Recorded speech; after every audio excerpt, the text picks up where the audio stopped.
Hello students, good morning everyone. Smart chemistry চ্যানেলের পক্ষ থেকে সবাইকে থ্যাঙ্কস।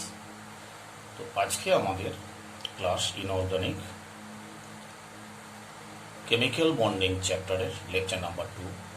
প্রিভিয়াস ক্লাসে আমরা আয়নিক বন্ডিং ডিটেলস ডিসকাস করেছিলাম এবং কিছু কোশ্চেন অ্যান্সার করেছিলাম। আগের দিনে কোশ্চেন 3 ছিল লাস্ট। আজকে আমরা কিছু কোশ্চেন অ্যান্সার করব আর এরপরে শুরু করব কোভ্যালেন্ট বন্ড। কোশ্চেন 4, এখানে কিছু কম্পাউন্ড দেওয়া হয়েছে NF, MgF2, LF3। এই তিনটে কম্পাউন্ড দেওয়া হয়েছে। এদের ফার্স্ট সাজাতে হবে ল্যাটিস এনার্জির অর্ডার, মেল্টিং পয়েন্ট অর্ডার আর পোলারাইজেশন পাওয়ারের অর্ডার। অ্যাকচুয়ালি আমি ক্লাসটা একটু আগে করতে করতে ভিডিওটা কেটে যায়, সেই কারণে এটা লেখা হচ্ছে আবার প্রথম থেকে ক্লাসটা শুরু করেছি। যাই হোক, যে কম্পাউন্ডগুলো দেওয়া হয়েছে sodium fluoride, magnesium fluoride, aluminium fluoride, এই তিনটে কম্পাউন্ড দেওয়া হয়েছে। এদের ল্যাটিস এনার্জির অর্ডার, মেল্টিং পয়েন্ট অর্ডার আর পোলারাইজেশন পাওয়ারের অর্ডার। ওকে, এখন Na plus M minus, Mg2 plus F2, দুটো এর জন্য 2 মাইনাস চার্জ, L3 প্লাস আর 3 এর জন্য 3 মাইনাস। এখন দেখো Q1 Q2 আস্তে আস্তে ইনক্রিজ করছে, কারণ প্রথমে 1 2 তারপরে 3, চার্জ আস্তে আস্তে ইনক্রিজ করছে। Q1 Q2 দুটো প্রোডাক্ট ইনক্রিজ করছে এবং তাদের ইন্টার নিউক্লিয়ার ডিস্টেন্স ডিক্রিজ করছে। কেন ডিক্রিজ করছে দেখো, sodium plus magnesium 2 plus L3 plus, এদের সাইজ অর্ডারটা কি হবে? সবচেয়ে রেডিয়াস বড় Na প্লাস, তারপর আরেকটু কমছে Mg2 প্লাস, আরেকটু কমছে L3 প্লাস। এটা অ্যাকর্ডিংলি পিরিয়ডিক ট্রেন্ড অনুযায়ী লেফট টু রাইট এগুলি গিয়ে রেডিয়াস ছোট থাকে। তাহলে সোডিয়াম, ম্যাগনেসিয়াম, অ্যালুমিনিয়াম, তাহলে এর রেডিয়াস হচ্ছে অ্যালুমিনিয়াম রেডিয়াসের সবচেয়ে কম। তাহলে এই কম্পাউন্ডগুলোর আর প্লাস আর মাইনাস যা হবে, এর আর প্লাস আর মাইনাস অনেক কম হবে, আবার এর চেয়ে এর আর প্লাস আর মাইনাস অনেক কম হবে। অর্থাৎ নাম্বার 2 পয়েন্ট যেটা লিখেছি R plus plus R minus decrease করছে। তাহলে first point Q1 Q2 increase করছে, second point R plus R minus decrease করছে। তাহলে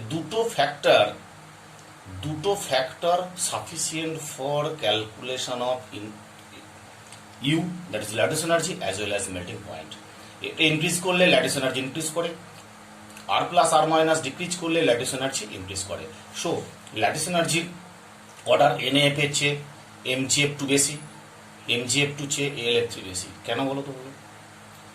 চার্জ আস্তে আস্তে ইনক্রিজ করছে এবং ইন্টার নিউক্লিয়ার ডিস্টেন্স ডিক্রিজ করছে। So lattice energy also increases. Okay, lattice energy increase করলে মেল্টিং পয়েন্ট ইনক্রিজ করবে। ক্লিয়ার? এই জায়গাটা ভালো করে দেখে নাও যে Q1 Q2 ইনক্রিজ করছে কেন? এর 1 এর 2 এর 3 চার্জগুলো। তাহলে 1 1 যা হবে 2 ইন্টু 2 আরো বেশি, 3 ইন্টু 3 আরো বেশি। ওকে, আবার দেখো ডিস্টেন্স আস্তে আস্তে কি হচ্ছে, Na প্লাস হচ্ছে Mg2 প্লাস রেডিয়াস কমে যাচ্ছে, Mg2 প্লাস হচ্ছে L3 প্লাস রেডিয়াস আরো কমে যাচ্ছে। রেডিয়াস যদি কমে যায়, এদের ইন্টার নিউক্লিয়ার ডিস্টেন্সটা আস্তে আস্তে ডিক্রিজ করবে। ইন্টার নিউক্লিয়ার ডিস্টেন্স ডিক্রিজ করলে ল্যাটিস এনার্জি ইনক্রিজ করে। ওকে, এবার যে পোলারাইজেশন পার্টটা আমরা ফ্যাজান সু থেকে ডিটেলস পড়বো। তো এখানে তবু আমি একটু শর্ট টেকনিক বলে দিই। একটা স্মল ক্যাটায়ন করেছি আর লার্জ অ্যানায়ন করেছি। স্মল ক্যাটায়ন লার্জ অ্যানায়নকে পোলারাইজ করে। পোলারাইজেশন করা মানে বিকৃতি করা, ডিফর্ম করা। ওকে, স্মল ক্যাটায়ন লার্জ অ্যানায়নকে পোলারাইজড করে। অর্থাৎ ক্যাটায়নের রেডিয়াস যত স্মল হবে, পোলারাইজেশন পাওয়ার তত হাই হবে। এখানে কি আছে দেখো, এখানে অ্যানায়নগুলো প্রত্যেকে same, fluorine fluorine fluorine, but ক্যাটায়নগুলো আলাদা আলাদা। তাহলে এখানে ফার্স্ট কেস Na প্লাস, এর চেয়ে এর Mg2 প্লাসের রেডিয়াস ছোট, তাহলে Na প্লাসের চেয়ে Mg2 প্লাসের পোলারাইজেশন পাওয়ার বেশি। আবার Mg2 প্লাসের চেয়ে L3 প্লাসের রেডিয়াস স্মল, তাহলে Mg2 প্লাস হচ্ছে L3 প্লাসের রেডিয়াস স্মল হওয়ার জন্য পোলারাইজেশন পাওয়ার বেড়ে গেল। অর্থাৎ পোলারাইজেশন পাওয়ার অর্ডার কি লিখেছি, Na এর চেয়ে Mgf2 বেশি, Mgf2 চেয়ে LF3 আরো বেশি। ওকে, তো পোলারাইজেশন পাওয়ার যত ইনক্রিজ করবে তত আয়নিক ক্যারেক্টার ডিক্রিজ করবে। ক্লিয়ার? ফ্যাজান্স রুল অনুযায়ী, according to Fajans rule, with increasing polarisation power ionic character decreases, অতএব we can write covalent character increases. Okay, মাথায় রাখবে না কোভ্যালেন্ট ক্যারেক্টার ইনক্রিজ করা মানে মেল্টিং পয়েন্ট ডিক্রিজ করে যাওয়া, সবসময় হয় না কিন্তু, এই জন্য একটা ইম্পর্টেন্ট কোশ্চেন। আমরা জেনারেলি জানি আয়নিক ক্যারেক্টার ডিক্রিজ করা মানে মেল্টিং পয়েন্ট ডিক্রিজ করা, ল্যাটিস এনার্জি ডিক্রিজ করা, না, সবসময় কথাটা সত্যি নয়। ওকে, সেই কারণে এটা ইম্পর্টেন্ট কোশ্চেন, দেখে নাও। এবার দেখো যে একটা বড় কোশ্চেন সলিউবিলিটি, আমি ইন জেনারেল একটা ডিসকাস করছি সলিউবিলিটি। এখন সলিউবিলিটির ফ্যাক্টর অনেক কিছু আছে, এত কিছু ফ্যাক্টর পয়েন্টস মনে রেখে এমসিকিউ করা ভেরি টাফ। সেই জন্য আমরা শর্ট ট্রিক একটা করেছি। শর্ট ট্রিকটা কি, আমি দুটো কেস করেছি, একটা 1 একটা 2, একটা ক্যাটায়ন অ্যানায়ন প্রায় সেম, আর একটা ক্যাটায়ন ছোট অ্যানায়নটা অনেক বড় করেছি। ক্লিয়ার? এখন দুটো ক্যাটায়ন সেম মানে এদের রেডিয়াস ডিফারেন্স ভেরি লো, আর ক্যাটায়ন ছোট অ্যানায়ন বড় মানে রেডিয়াস ডিফারেন্স হাই। যত রেডিয়াস ডিফারেন্স ক্যাটায়ন এবং অ্যানায়নের রেডিয়াস ডিফারেন্স হাই হবে তত সলিউবিলিটি ইনক্রিজ করবে। ওকে, ক্যাটায়ন এবং অ্যানায়নের রেডিয়াস ডিফারেন্স যত হাই হবে সলিউবিলিটি তত ইনক্রিজ করবে। তাহলে ফার্স্টে লিখেছি দেখো, টিক্স 1, more is the radius difference of cation and anion, more will be the solubility. Okay, more is the radius difference of cation and anion, more will be the solubility. তাহলে রুলটা কি দাঁড়ালো, ক্যাটায়ন এবং অ্যানায়নের রেডিয়াস ডিফারেন্স যত high হবে সেই কম্পাউন্ডের solubility তত বেশি। ক্লিয়ার? তাহলে দেখো এবার ক্যাটায়ন অ্যানায়নের রেডিয়াসটা আমরা কি করে পাবো? ভেরি সিম্পল, গ্রুপ 1 এতে কে কে আছে, লিথিয়াম প্লাস Na প্লাস, আমি পজিটিভ আয়ন ধরে করেছি, ক্যাটায়নগুলো করেছি, জাস্ট এর একটা করে ইলেকট্রন লস করে স্টেবল কনফিগারেশন পেয়েছে ইনার্ট এলিমেন্টের মতো। Lithium plus, sodium plus, k plus, আরবি প্লাস, সিজিএম প্লাস। এই ক্যাটায়নগুলোর ওপর থেকে নিচে নামলে রেডিয়াস আস্তে আস্তে ইনক্রিজ করছে। তা লিথিয়াম প্লাসের চেয়ে সিজিএম প্লাসের রেডিয়াস অনেক বড়। আবার গ্রুপ 2 এর beryllium, magnesium, calcium, strontium, barium, উপর থেকে নিচে নামলে টপ টু বটম এলে রেডিয়াস আস্তে আস্তে ইনক্রিজ করছে। ঠিক আছে? তাহলে বেরিয়াম 2 প্লাসের যা রেডিয়াস, বেরিয়াম প্লাসের রেডিয়াস অনেক বড় হবে। ক্লিয়ার? বোঝা গেল? তাহলে যে কোনো গ্রুপের top to bottom radius increase. Okay, আবার দেখো অ্যানায়ন্সগুলোর ক্ষেত্রে group 17 F minus, Cl minus, Br minus, I minus, এই কটা অ্যানায়ন, 4টে অ্যানায়ন করেছি আমি গ্রুপ হ্যালোজেন্সগুলো। এখন F মাইনাসের চেয়ে Cl মাইনাসের রেডিয়াস বড়, যে কোনো গ্রুপে টপ টু বটম রেডিয়াস আস্তে আস্তে ইনক্রিজ করে। তাহলে F মাইনাসের চেয়ে I minus larger size. Okay, F মাইনাসের equivalent size OH minus, hydroxyl group OH minus, OH minus, OH minus. Okay, OH minus F মাইনাসের প্রায় ইকুইভ্যালেন্ট হয়েছে। Cl minus, Br minus, I minus. এছাড়াও করা আছে CO3 2 মাইনাস, NO3 মাইনাস, প্রায় same. তারপরে করা আছে তোমার, দেখো আমি একটু এটা তুলছি তাহলে বুঝতে পারবে। তারপরে করা আছে তোমার CO3 2 minus, NO3 minus, SO4 2 minus, ClO4 minus, এগুলো সব হচ্ছে লার্জ সাইজ। ওকে, CO3 2 minus, NO3 minus, SO4 2 minus, ClO4 minus, সবচেয়ে বড় সাইজ হচ্ছে ClO4 মাইনাস। তাহলে এই CO3 2 মাইনাসের পর হচ্ছে NO3 মাইনাস, তারপর হচ্ছে SO4 মাইনাস, তারপরে Cl4 মাইনাস। ওকে, এগুলো পর পর এরকম হবে, অর্থাৎ এইটা হচ্ছে এইটা আকারে বড়, এইটা হচ্ছে এটা আকারে বড়, এইটা হচ্ছে এটা আকারে বড়, এরকম অর্ডারটা তোমরা একটু মুখস্থ রাখবে, তাহলে কাজ কমপ্লিট হয়ে যাবে। ঠিক আছে? এবার দেখো কি করতে চাইছে। ওকে, এইবার ধরো কোশ্চেনটা যেটা দেওয়া হয়েছে, 1 নম্বর question, LiClO4 minus, NaClO4 minus, KClO4 minus, RbClO4, CaClO4। এখন LiClO4, Li plus ClO4 minus হয়েছে, Na plus ClO4 minus. Okay, আবার এটা আছে K plus ClO4 minus, Rb plus ClO4 minus, Cs plus ClO4 minus. হয়েছে? আমরা এই যে কম্পাউন্ডের কম্পারেটিভ স্টাডি করতে চাইছি ফর সলিউবিলিটি, অনলি ফর সলিউবিলিটির ক্ষেত্রে, তখন কি করবো আমরা ক্যাটায়ন এবং অ্যানায়নকে দুটো পার্টে ডিভাইড করে মনে মনে। ক্যাটানের মাথায় লিখবো প্লাস, অ্যানানের মাথায় লিখবো মাইনাস। তাহলে cation Li plus, Li plus দেখো স্মল সাইজ, Li প্লাস কোথায় আছে দেখো টপে আছে, কোনো গ্রুপের টপে আছে মানে স্মল সাইজ Li প্লাস। আর এখানে অ্যানানটা কি ClO4 মাইনাস, ClO4 মাইনাস কোথায় আছে দেখো সবার নিচে আছে, ClO4 সবার নিচে আছে, দেখো ClO4 সবার নিচে আছে, অতএব এর রেডিয়াস সবচেয়ে বড়। তার মানে Li plus SS small size, ClO4 minus large size. Okay, তাহলে এদের সাইজ ডিফারেন্সটা অনেক বেশি হবে compare to CS ClO4 minus. CS plus হচ্ছে large size, ClO4 minus also large size. তাহলে লার্জ সাইজ আর large size size difference very কম, ভেরি লো, সো সলিবিলিটি সবচেয়ে লো। তাহলে আমরা কি শিখলাম এখানে, Li প্লাস আর ClO4 মাইনাস দুটোর সাইজ ডিফারেন্স হাই হওয়ার জন্য সলিবিলিটি সবচেয়ে বেশি হয়েছে। এবার এই হচ্ছে অর্ডারটা, ক্লিয়ার। এবার সেম টাইপ কোশ্চেন দেখো আরেকটা আছে, BOH2 MgOH2 CaOH2 SrOH2 BaOH2, বুঝছে, BaOH2। এখন বেরিলিয়াম, বেরিলিয়াম কোথায় আছে দেখো গ্রুপ 2 এর টপে আছে, গ্রুপ 2 এর টপে মানে স্মল সাইজ।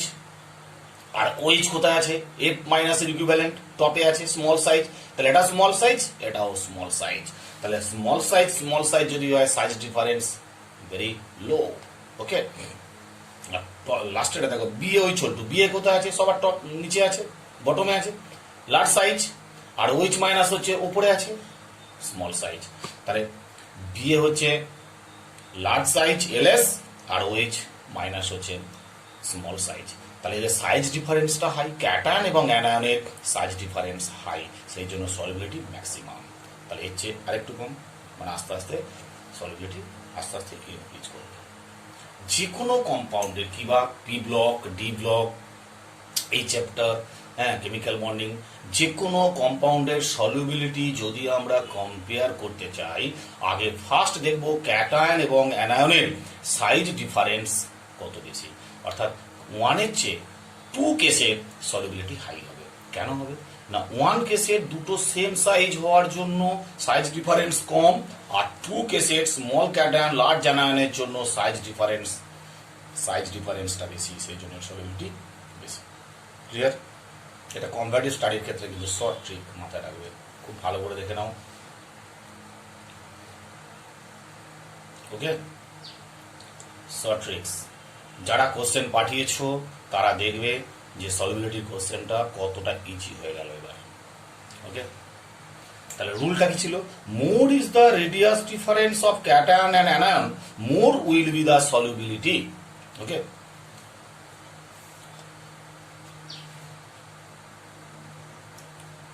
এবার দেখো আমরা আসবো covalent bond. Covalent bond previous ক্লাসে আমরা আয়নিক বন্ড ডিটেলস করেছি, আজকে শুরু করছি আমরা covalent bond. Covalent bond is a bond where two different or same atoms bond form between sharing of electrons amongst them, অর্থাৎ দুটো অ্যাটম নিজেদের মধ্যে ইলেকট্রন মিউচুয়ালি শেয়ার করে কোভ্যালেন্ট বন্ড ফর্মেশন করে, ইকুয়ালি মিউচুয়ালি শেয়ার করে। তার ডেফিনেশনটা কি হবে, it is a chemical bond which is formed by mutual sharing of electrons of constituent atoms, অর্থাৎ দুটো অ্যাটমের ইলেকট্রন মিউচুয়ালি শেয়ার করে কেমিক্যাল বন্ড ফর্মেশন করে, মিউচুয়ালি শেয়ার করে। তো এখানে ইলেকট্রন ট্রান্সফার হয় না, ইলেকট্রন শেয়ার করে হয়।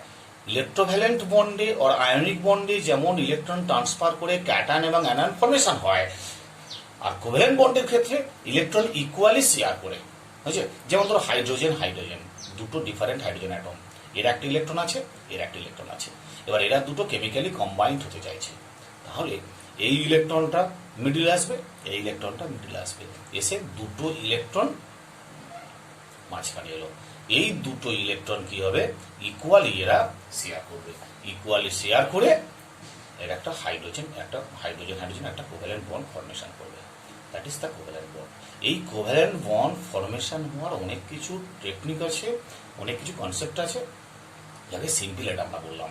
এখানে যে দুটো ইলেকট্রন শেয়ার করছে, সে shared electrons must have opposite spin.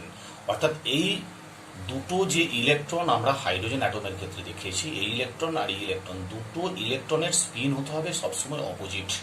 ওকে, তাহলে shared electrons must have opposite spin and covalent bond formation is always exothermic, অর্থাৎ এখানে এনার্জি রিলিজ করে। ওকে, সবসময় মনে রাখবে covalent bond formation always exothermic. Clear হলো? এছাড়াও আমরা কোভ্যালেন্ট বন্ডের এটা হচ্ছে সিঙ্গেল কোভ্যালেন্ট বন্ড করেছি, আর O2-র ক্ষেত্রে ডাবল কোভ্যালেন্ট বন্ড আছে, আর নাইট্রোজেনের ক্ষেত্রে ট্রিপল কোভ্যালেন্ট বন্ড। এইভাবে সেম দুটো এলিমেন্টের ক্ষেত্রে কোভ্যালেন্ট বন্ড ফরমেশন হতে পারে, আদারওয়াইজ দুটো ডিফারেন্ট এলিমেন্টের ক্ষেত্রেও কোভ্যালেন্ট বন্ড ফরমেশন হতে পারে। তো এখানে কোভ্যালেন্ট বন্ড ফরমেশন হওয়ার পর সেটা পোলার নেচার চলে আসে due to electronegativity difference of two atom. বুঝছে?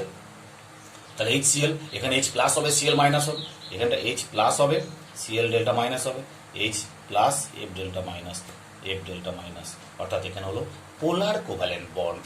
আর এগুলো H2 O2 N2 হচ্ছে নন পোলার কোভ্যালেন্ট বন্ড। তাহলে আমরা কোভ্যালেন্ট বন্ডের ক্লাসিফিকেশন দুটো পেলাম, একটা হচ্ছে নন পোলার কোভ্যালেন্ট বন্ড আর একটা হচ্ছে পোলার কোভ্যালেন্ট বন্ড। পোলার কোভ্যালেন্ট বন্ড হতে গেলে দুটো ডিফারেন্ট অ্যাটমের মধ্যে ইলেকট্রোনেগেটিভিটি ডিফারেন্সটা হাই হতে হয় একটুখানি। বুঝছে? এদের মধ্যে কিছুটা আয়নিক নেচারও থাকতে পারে, সেটা আমরা পরে ক্যালকুলেশন করেছি, পরে করব, এবং আগেও করেছি কেমিক্যাল ইলেকট্রোনেগেটিভিটি পড়ানোর সময়। ক্লিয়ার? যাকে আজকে এখন আমরা যেটা স্টাডি করব, খুব ইম্পর্টেন্ট একটা লেকচার, যেটা জেনারেলি বইয়ে থাকে না, নিট এবং জেইই স্টুডেন্টদের জন্য ভেরি ভেরি ইম্পর্টেন্ট। এই ক্লাসটা সবাই তোমরা প্রথম থেকে শেষ পর্যন্ত ডিটেলসে দেখবে, আশা করি তোমাদের ভালো লাগবে এবং বুঝতেও পারবে। এত ভালো একটা পার্ট যেটা জেনারেলি বইয়ে থাকে না, অনার্স লেভেলের বই, এবং ডিফারেন্ট জায়গা থেকে আমাকে কালেক্ট করতে হয়েছে, খুব ভালো জায়গা এটা। দেখো, আমরা যে কোভ্যালেন্ট বন্ড ফরমেশন করতে চাইছি, সেই কোভ্যালেন্ট বন্ড ফরমেশনটা গ্রাফিক্যালি আমরা রিপ্রেজেন্ট করব। এটা হচ্ছে পোটেনশিয়াল এনার্জি ওয়াই অ্যাক্সিসটা, আর এক্স অ্যাক্সিস হচ্ছে ইন্টারনিউক্লিয়ার ডিস্টেন্স। অর্থাৎ covalent bond formation can be explained by potential energy diagram. অর্থাৎ এই যে আমরা হাইড্রোজেন, দুটো ডিফারেন্ট অ্যাটম হাইড্রোজেন, তারা কাছাকাছি এসে বন্ড ফরমেশন করলো, হ্যাঁ, এত সিম্পল ব্যাপার নয়। এটা একটুখানি যদি আমরা গ্রাফিক্যালি দেখতে চাই, তাহলে ব্যাপারটা ক্লিয়ার হয়ে যাবে। মানে আমরা যতটা ইজিলি লিখে দিলাম, দুটো ইলেকট্রন শেয়ার করলো, শেয়ার করে একটা বন্ড ফরমেশন হলো, that is covalent bond, mutually transfer, mutually share হয়ে গেল, অর্থাৎ covalent bond. That is not a correct concept, easy concept. এটা একটু ভিতরে ঢুকতে হবে গ্রাফিক্যালি। দেখো, আমি গ্রাফটাকে করতে চাইছি, তাহলে গ্রাফটা কিসের গ্রাফ? Potential energy versus internuclear distance. অর্থাৎ পোটেনশিয়াল এনার্জি ভার্সেস ইন্টারনিউক্লিয়ার ডিস্টেন্সের গ্রাফটা কিরকম হয়? জাস্ট লাইক ধরো দুটো অ্যাটম, সাপোজ ধরো এই দুটো অ্যাটম, এ একটা অ্যাটম, বি একটা অ্যাটম।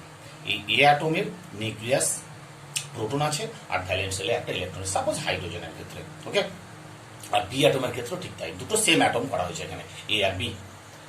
এর একটা নিউক্লিয়াস আছে এবং ভ্যালেন্স শেলে একটা ইলেকট্রন আছে। ক্লিয়ার? এবারে গ্রাফটা দেখো, নেচারটা এই যে গ্রাফটা এইরকম, এইভাবে আসছে, আর এইখানটা করা হয়েছে, এটা এক্স অ্যাক্সিস ইন্টারনিউক্লিয়ার ডিস্টেন্স 0, এখানে -1, -2, -3, -4, আর উপরে গেছে +1, +2, +3, +4। এইভাবে আমরা, এটা হচ্ছে 0 থেকে, এটা হচ্ছে নেগেটিভ ভ্যালু, আর উপরটা হচ্ছে পজিটিভ ভ্যালু। ওকে, এখন দেখো এই যে গ্রাফটা করেছি আমরা, এখানটা হচ্ছে 1 নম্বর লিখেছি আমি, r = ইনফিনিটি। ইনফিনিটি ডিস্টেন্স থেকে যখন দুটো অ্যাটম বন্ড ফরমেশন করতে আসবে, তখন আস্তে আস্তে আস্তে আস্তে এদের পোটেনশিয়াল এনার্জি ডিক্রিজ করতে থাকবে, ডিমিনিশড হতে থাকবে, হতে হতে এই একটা জায়গায় আসবে, এসে আবার এটা উঠতে থাকবে। বুঝছে? দেখো, আমরা যেটা বলতে চাইছি সেটা খুব ভালো করে বোঝার চেষ্টা করো। দুটো atom A and B, okay, when covalent bond is formed between two atoms A and B, there are four types of electrostatic force are occurs. আছে কি কি? Two attractive force, আমি বলছি four types electrostatic force. Four types electrostatic force. When covalent bond forms between A and B, there are four types electrostatic force are occur. Two attractive force and two repulsive force. Two attractive force কি কি? এ হচ্ছে nucleus A and electron B. এই nucleus A এর সঙ্গে electron B এর একটা attraction তৈরি হয়। ওকে, আবার বি টাইপ হচ্ছে nucleus B and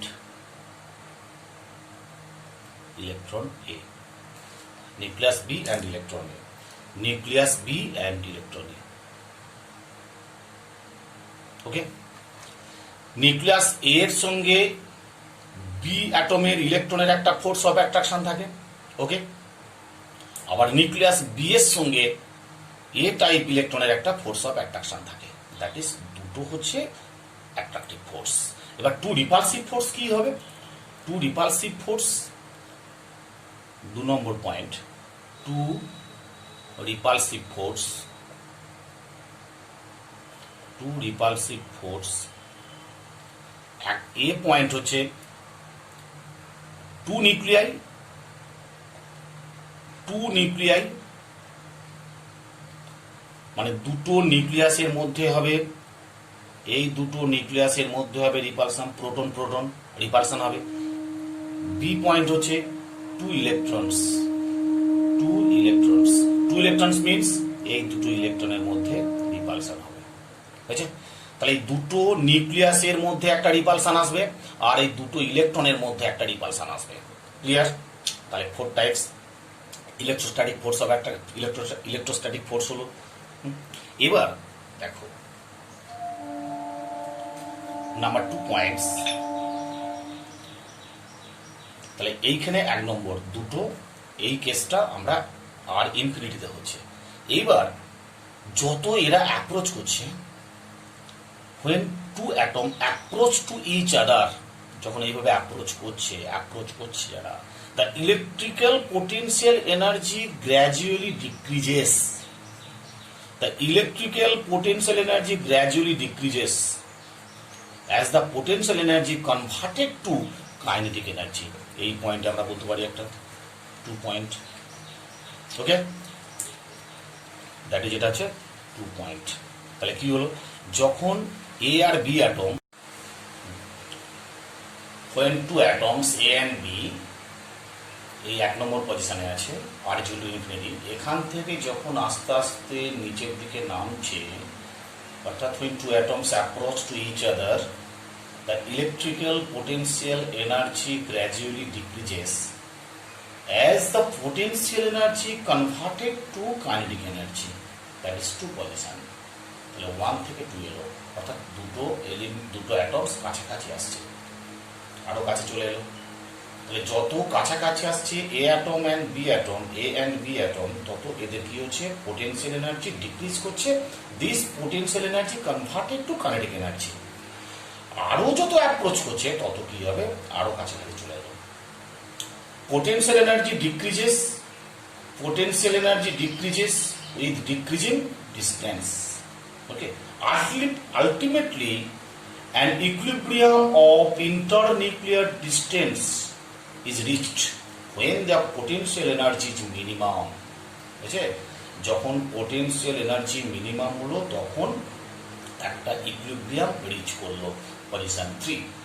that is the equilibrium position. বুঝছে? That is position 3। Okay, A আর বি আরো কাছাকাছি চলে এলো, তার একটা ওভারল্যাপিং হলো, that is 3। In this point, an equilibrium of internuclear distance is reached, অর্থাৎ ইন্টারনিউক্লিয়ার ডিস্টেন্স একটা ইকুইলিব্রিয়ামে রিচ করলো when the potential energy is minimum. ওকে, এই পজিশন ইকুইলিব্রিয়াম পয়েন্ট। বুঝছো? নাও স্টেবল বন্ড রেজাল্টস, এখানে এসে একটা স্টেবল বন্ড ফরমেশন করলো। Here the attractive force balance the repulsive force in this point, that is in this situation attractive force balance the repulsive force, that is the 3। ওকে, এরপরে যখন আসবে আরো এরা কাছাকাছি চলে আসবে, দ্যাট ইজ 4 পয়েন্ট। এইখান থেকে আস্তে আস্তে এই জায়গায় চলে আসবে, তখন দেখা গেল তাদের রিপালসিভ ফোর্স আরো বেশি হয়ে গেল।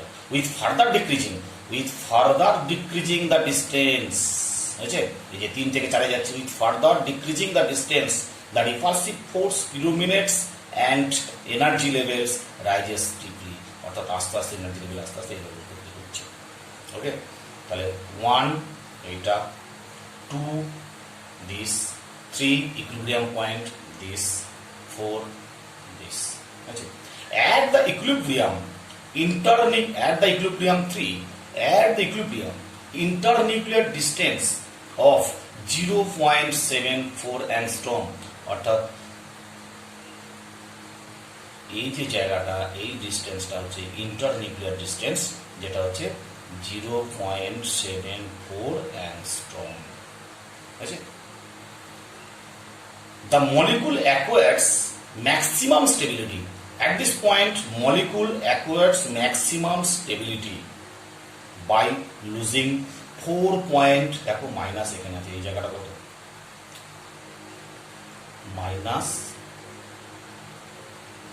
পয়েন্ট আছে 4.74 এত electron volt or 436 kilojoule per mole energy loss করবে। বুঝছে, at this point the molecule acquires maximum stability by losing 4.74 electron volt, that is 436 kilojoule per mole এত এনার্জি লস করলো। বুঝছে, that is this is the 436 kilojoule, 436 kilojoule per mole energy হচ্ছে এর bond energy. Bond energy, this is the bond energy, that is the bond length. বুঝছে, this point bond length, এটা হচ্ছে bond energy. Clear? ওকে, এবার দেখো, at room temperature the two atoms, at room temperature 2 atoms A and B, 3 point A and B, the 2 atoms in the molecule oscillate against one another like a harmonic oscillator. Okay, তাহলে এই point থেকে এই পয়েন্টে যখন যাচ্ছে তখন molecules গুলো কি হচ্ছে, হারমোনিক অসিলেটরের মতো অসিলেট করতে থাকছে। ওকে, the two atoms in the molecule oscillate against one another like a harmonic oscillator. Clear? The molecular vibration changes potential energy with the change of bond length. The bond length আস্তে আস্তে কি হয় বলতো, এই জায়গায় যখন উঠে গেল দুটো অ্যাটম, তখন এইভাবে এই রেঞ্জের মধ্যে অসিলেট করতে থাকে। ওকে, এরকম অসিলেট, বন্ড লেন্থ এগেইনস্টে অসিলেট করতে থাকে। Clear? The molecular vibration changes potential energy with the change of bond length. Hence, the formation of covalent bond is explained by lowering the potential energy resulting from the increased electron density in the internuclear space. এখানে কি হচ্ছে, electron density high হয়ে গেল। ওকে, the bond formation is due to the fact that the bonding electron must have anti-parallel that minimize the electron repulsion. Okay, if the bond distance falls below the 0.74 angstrom, যদি দুটো অ্যাটমের মধ্যে bond length এর চেয়ে ফল করে যায়, কমে যায়, তাহলে কি হবে, proton repulsion force predominates, that is bond is ruptured. যদি কখনো বন্ড লেন্থটা 0.74 অ্যাংস্ট্রমের চেয়ে নিচে নেমে যায়, তখন proton repulsion force is maximum হয়ে যাবে এবং বন্ড ইজ রাপচার্ড। ক্লিয়ার? এই জায়গাটা ভালো করে দেখো, ডায়াগ্রামটা ভালো করে বোঝার চেষ্টা করো। খুব ইন্টারেস্টিং। এই হলো কোভ্যালেন্ট বন্ডের তোমার পোটেনশিয়াল এনার্জি ভার্সেস ইন্টারনিউক্লিয়ার ডিস্টেন্সের একটা গ্রাফ। তাহলে কি হলো, শর্টলি বলে দিচ্ছি, দুটো অ্যাটম ইনফিনিটি ডিস্টেন্স থেকে যখন কাছাকাছি অ্যাপ্রোচ করতে চাইছে তখন এদের পোটেনশিয়াল এনার্জি আস্তে আস্তে ডিক্রিজ করছে। This potential energy transfer to kinetic energy. আরও যখন কাছাকাছি আসতে চাইছে তখন কি হচ্ছে, একটা ইকুইলিব্রিয়াম পজিশনে এলো, পোটেনশিয়াল এনার্জি মিনিমাম হলো এবং বন্ড ফর্মেশন হলো। সেই বন্ড ফর্মেশন হওয়ার সময় তাদের বন্ড লেন্থ কত হলো, 0.74 অ্যাংস্ট্রম এবং এদের বন্ড এনার্জি হচ্ছে 436 কিলোজুল পার মোল। এবার এইখান থেকে যখন আরো উপরের দিকে উঠছে, দ্যাট ইজ আরো যখন কাছাকাছি আসছে, তখন দেখা যাচ্ছে মলিকুলসগুলো একে অপরের রেসপেক্টে অ্যাটম দুটো অসিলেট করছে লাইক এ হারমোনিক অসিলেটর। এবং আস্তে আস্তে কি হচ্ছে, এই অসিলেটরের পর মলিকুলসগুলো মলিকুলার ভাইব্রেশন শুরু হচ্ছে। সেই মলিকুলার ভাইব্রেশনে কি হয় না, potential energy with the change of bond length, অর্থাৎ বন্ড লেন্থ আস্তে আস্তে এইভাবে অসিলেট করতে থাকে, ঠিক আছে। দিয়ে আস্তে আস্তে একটা বন্ড ফর্মেশন হয়। ওকে, এই গেল তোমার পোটেনশিয়াল এনার্জি ভার্সেস ইন্টারনিউক্লিয়ার ডিস্টেন্সের একটা গ্রাফ।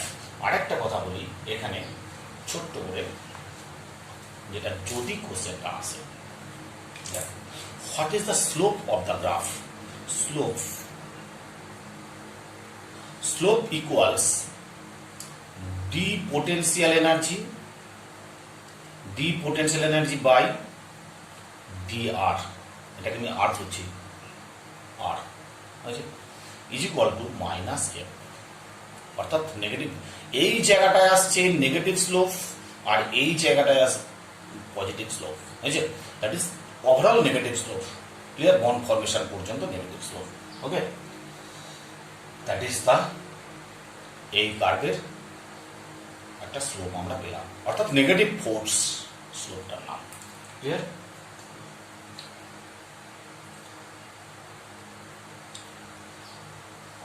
দেখে নাও,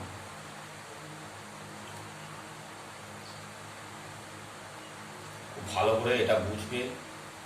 চারটে ফিগার আমরা করেছি গ্রাফের সঙ্গে ফলো করে, 1, 2, 3 and 4, বা এখানেও 4 করা যায়, একই ব্যাপার।